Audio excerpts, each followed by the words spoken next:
At Enbridge, we monitor our pipelines around the clock, using trained operators and computer monitoring systems. Because for us, safety isn't just a job. It's a 24/7 commitment. Distinguished guests, welcome to the Detroit Regional Chamber's 2026 State of the Region presented by Citizens. Please welcome the Michigan Regional President of Citizens, Yasmin J.C.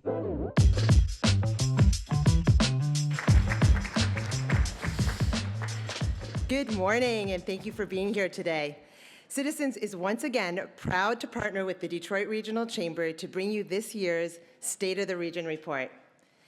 I really do look forward to this event every year because it's not really just about the data. It's about direction.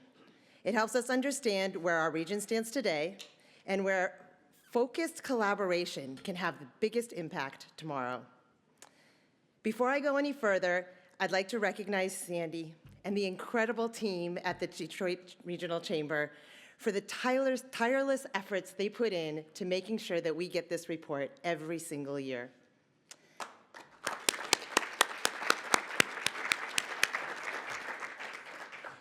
And I would be remiss if I didn't recognize each and every one of you as well. The business leaders, the civic leaders, the educators and community partners. Because the story of this region is shaped by everything that you do every single day. Thank you so much for all that you do.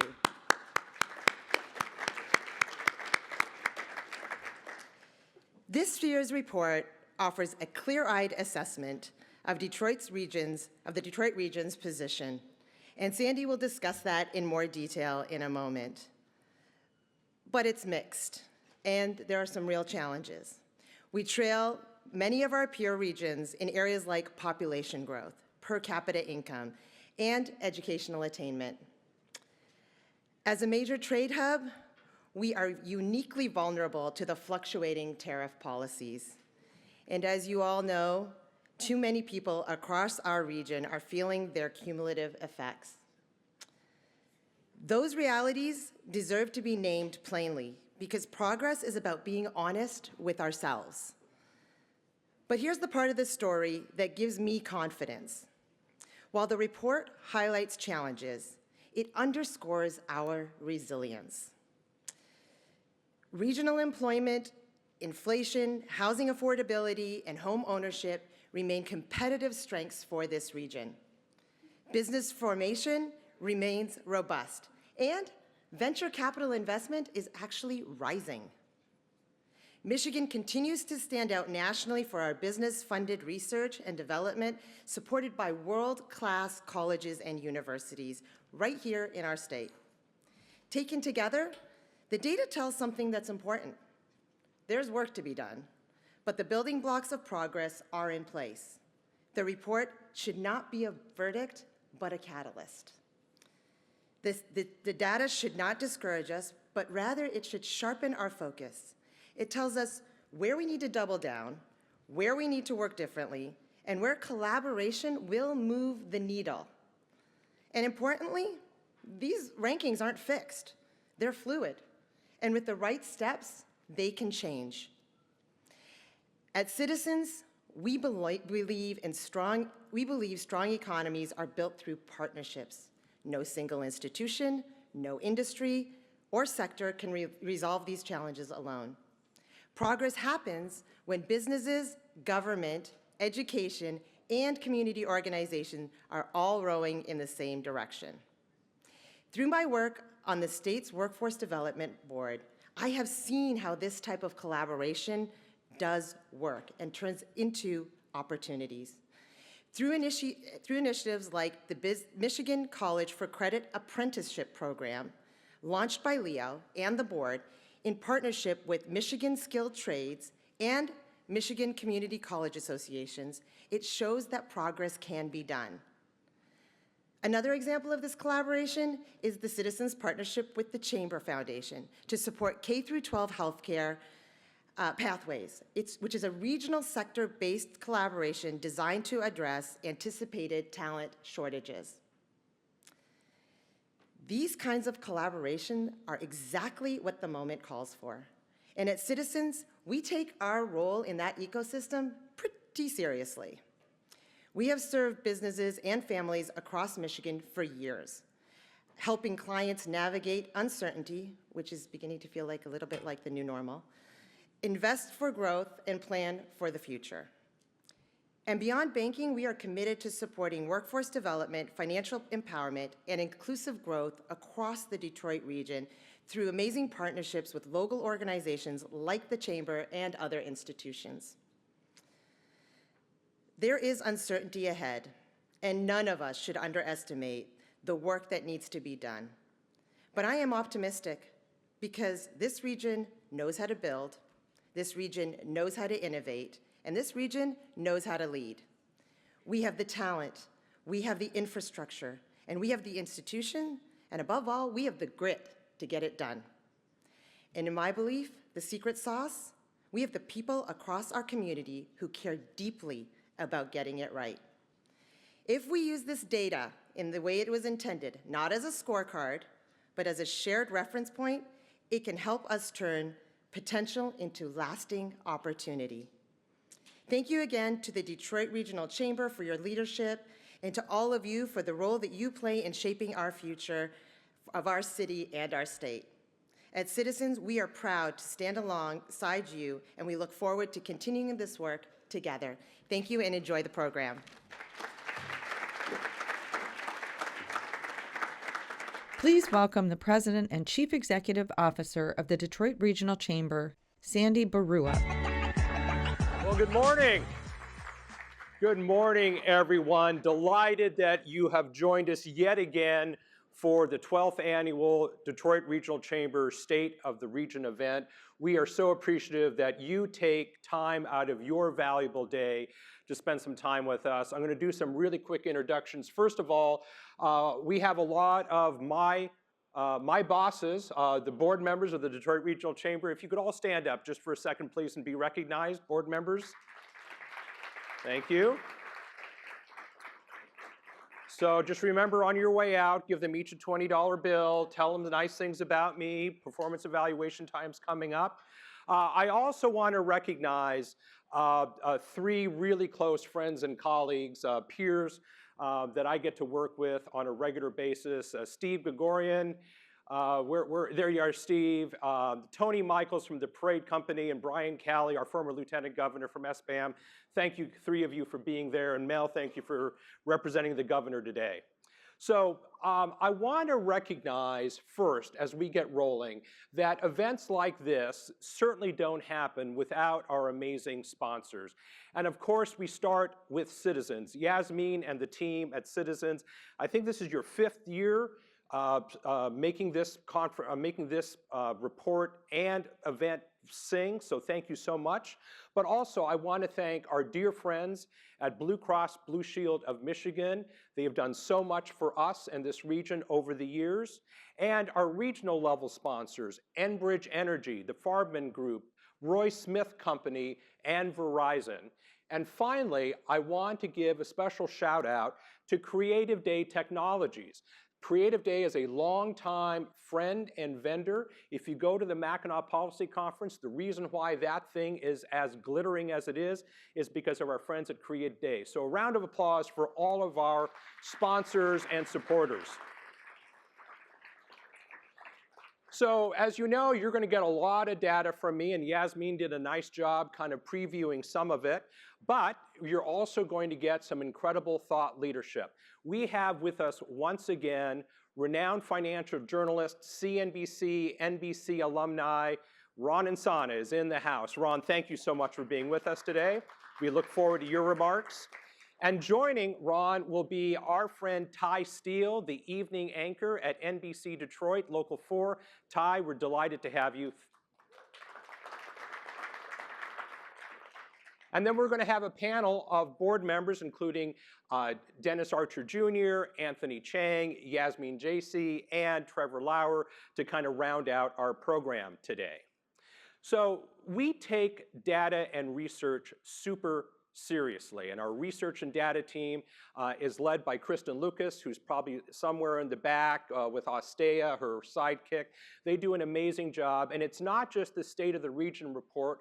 We also do our State of Education and Talent, which is obviously a critical issue for our communities and our companies. We do the State of Automobility, which is another statewide report.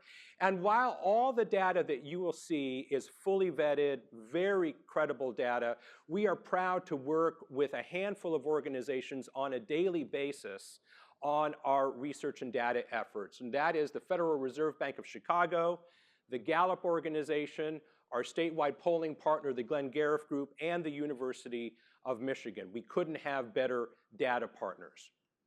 This year's report is divided into 5 sections. 1, we're going to take a look at some hard truths. We're going to level set the field. Secondly, we're going to talk about how national policy is impacting this state, this region. We're also going to point to some warning signs that we are seeing in the national economy that impact our state and regional economy. And then we're going to end with some of the things that Yasmin talked about, our incredible strength in innovation, and just how this region continues to be a beacon, a place where national and international media point to as that's an exciting place. Keep an eye on what's happening in the Detroit region.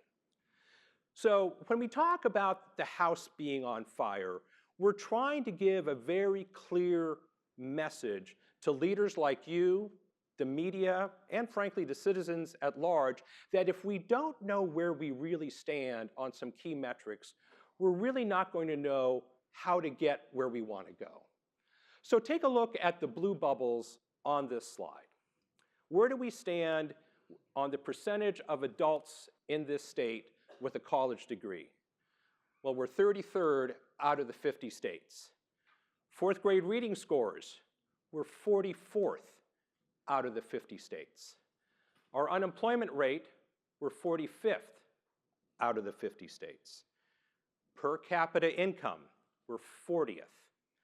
And attracting high-wage, high-tech jobs, we're also 45th. Now, these numbers are obviously not good, and we're going to need a statewide, bipartisan, long-term strategy to pull ourselves out of these numbers. But what's also disturbing is not just where we stand in the blue bubbles, it's where Michiganians think we stand. So in our last statewide poll, just conducted less than a month ago by the Glenn Gariff Group, we asked Michiganians, where do you think we stand on these areas? And as you can see, they pretty much think that we're dead average. 25th, 26th, 27th, somewhere in that neighborhood for all those. Essentially, our neighbors across the state feel that we are average. Now, average obviously isn't great. We want to be better than average, but in reality, we are far worse than that. Also equally disturbing is not just where we actually stand on these key metrics, and not just where Michiganians think we stand, it's how fast we've fallen. And when we talk about the house being on fire, these are some really good examples. State of Michigan is second to last in the country in population growth. That's not good.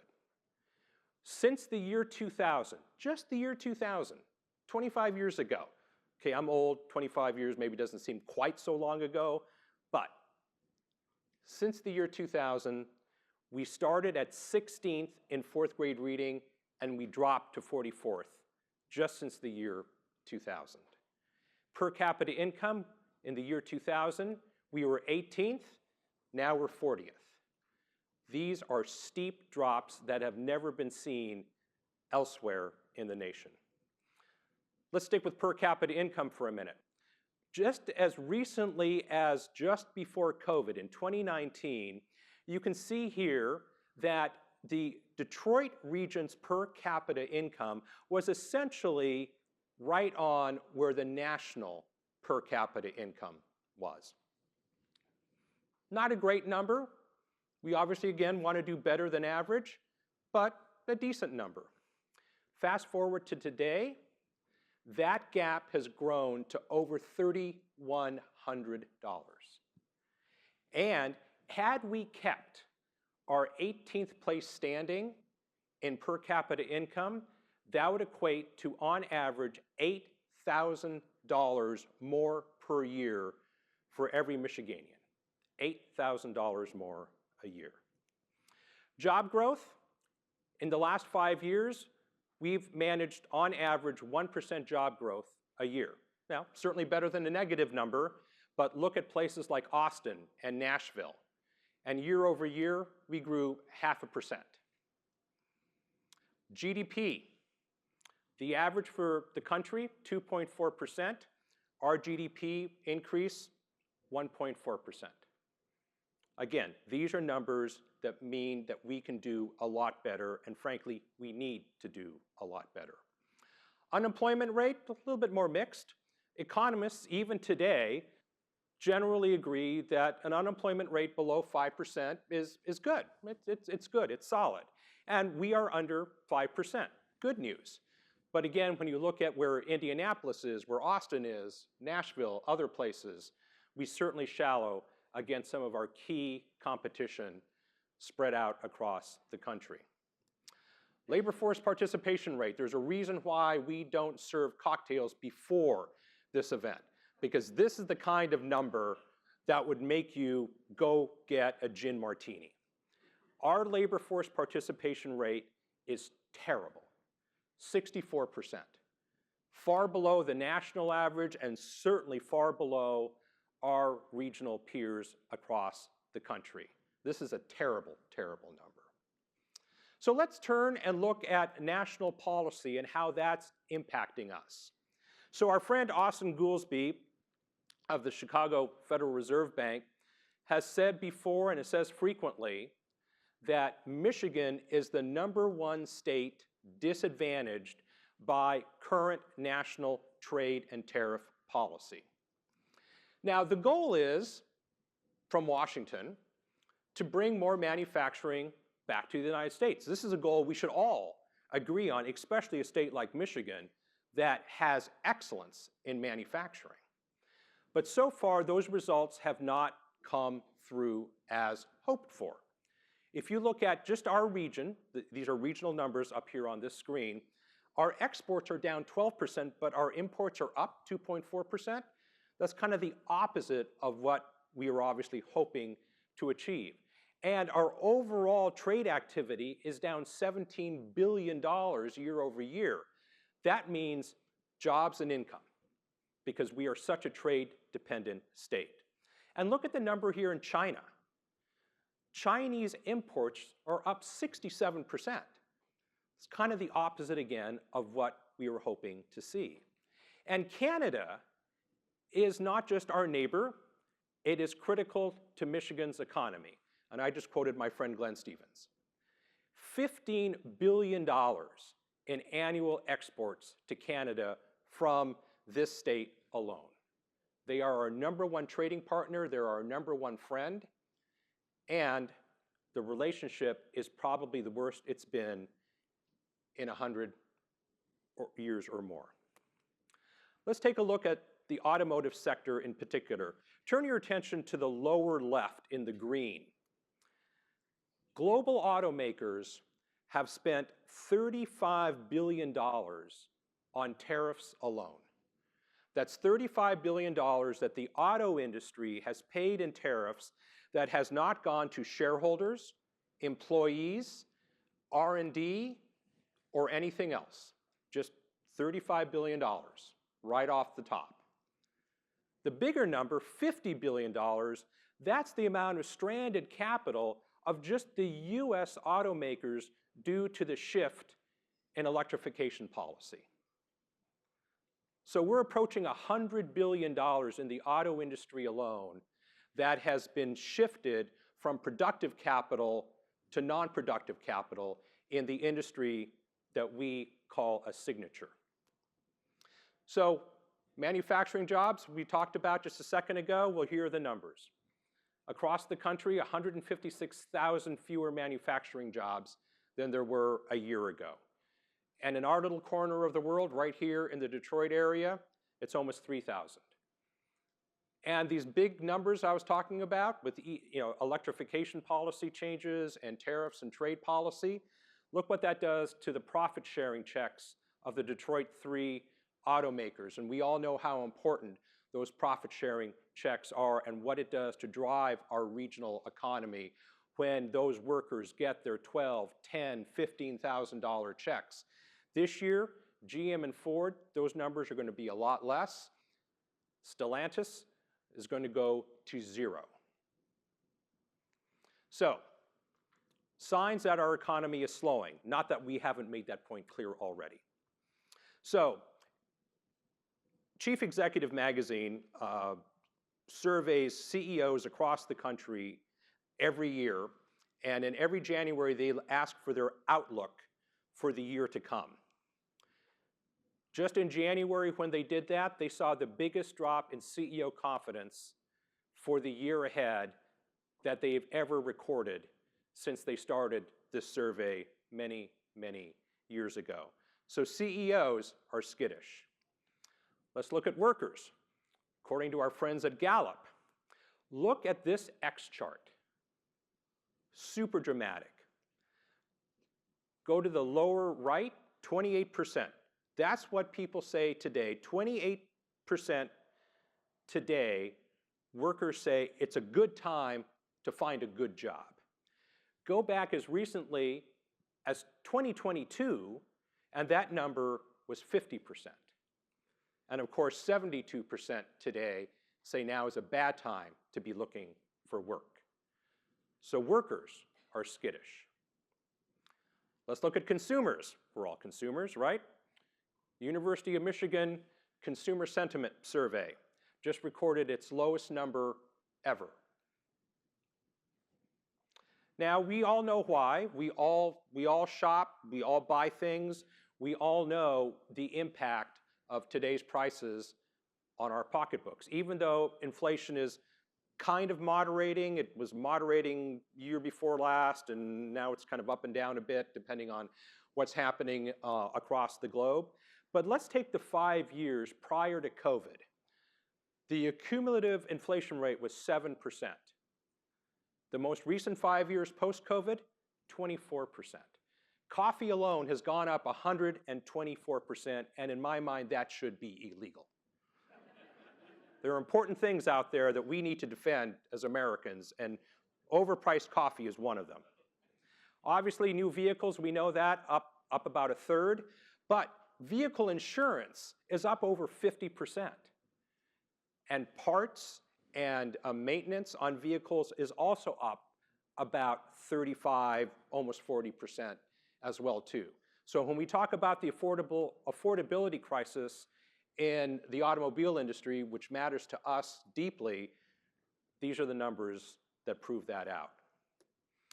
Our job market in the Detroit region has gone from over 2 million open jobs to about 1 million open jobs in the most recent data at the end of last year. We do want to talk about reasons for optimism. And as Yasmin mentioned, we have incredible strengths. And the first strength is really around we are an innovation powerhouse. There's a reason why the Patent and Trademark Office put their first non-Washington office right here in Detroit about a decade ago, and we continue to build. We are a top state. We're in really good company when it comes to business-funded research and development. We're in the top 5. That's a super strong place for us to be. Venture capital in this state, we are now in the top 12 for venture capital. And this wasn't always the case. You go back a decade ago, we weren't even in the top 50%. And I really want to applaud Renaissance Venture Capital and our friend Chris Rizek.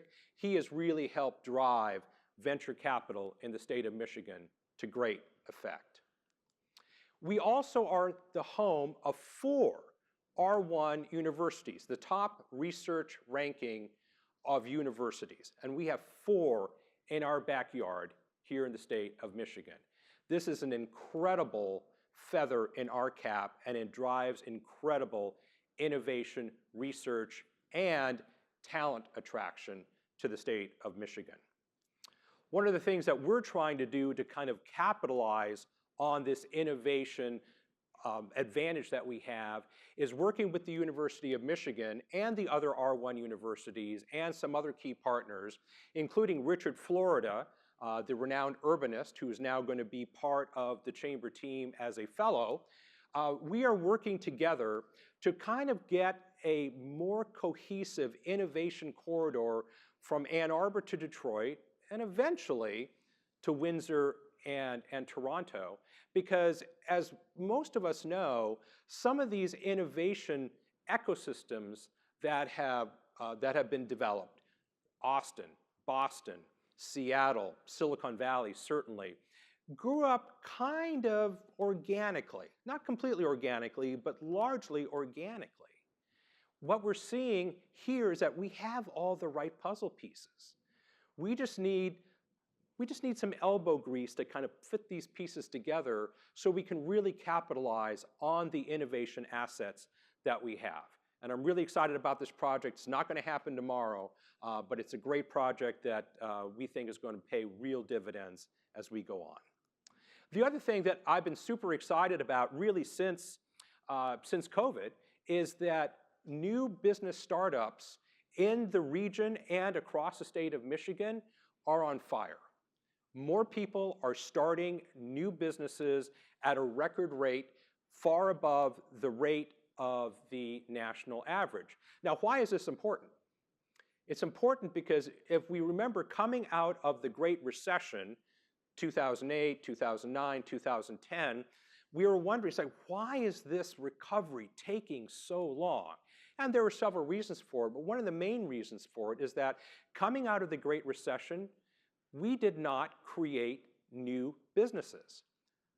We didn't in Michigan and we didn't across the country. And new business formation is a strong sign for future economic growth. And our numbers, as you can see here, are still very solid. And what's super exciting is that when you look at the new business formations by Black women, they're 2.5x of what their national averages are across the country.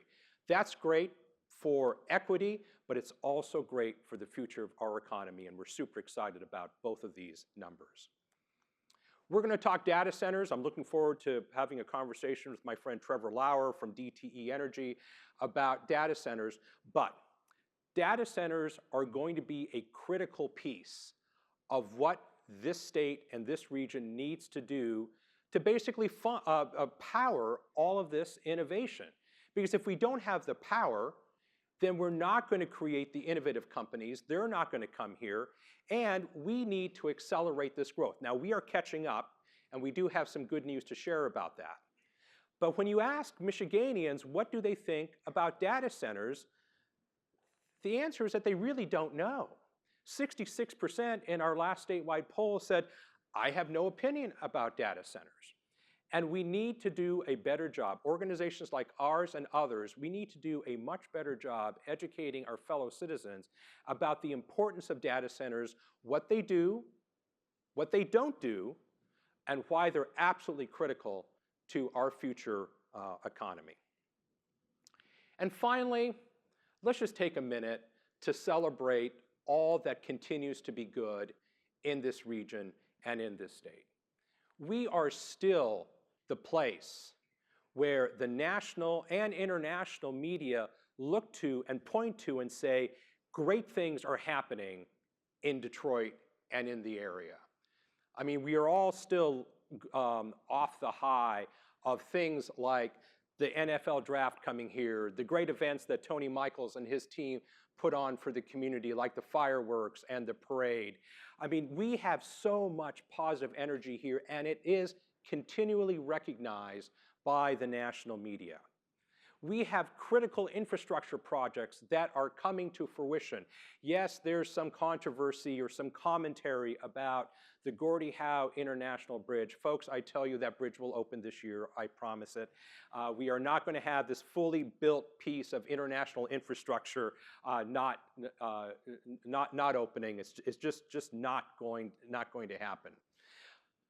Our signature companies like Ford and General Motors, they're investing big time. General Motors right next door, Ford up the street in Dearborn with state-of-the-art, world-class new headquarters.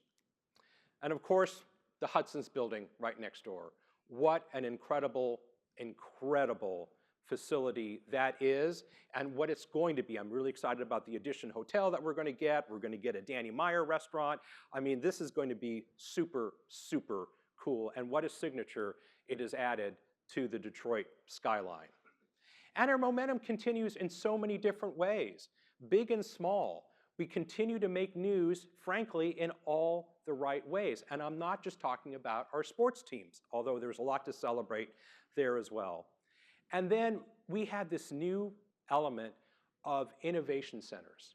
Yes, we've always been an innovation leader, but now we have these, what I call open innovation nodes. And I know that's a wonky term, but look at Michigan Central and New Lab, the new University of Michigan Center for Innovation, Dan Gilbert's new health innovation site on, at the failed jail site on Gratiot, and what Henry Ford Health and MSU are doing right up on Grand Boulevard on their health innovation site. These are new developments that, frankly, this region has not seen before, and it is super, super exciting. So we have lots of good news to celebrate, but we also have to look very clearly at what our challenges are, and we need to understand them to clearly address them, because if we don't understand them, our elected leaders don't have the incentive to be bold, and that's what we need. Thanks so much. I look forward to joining you in a short while.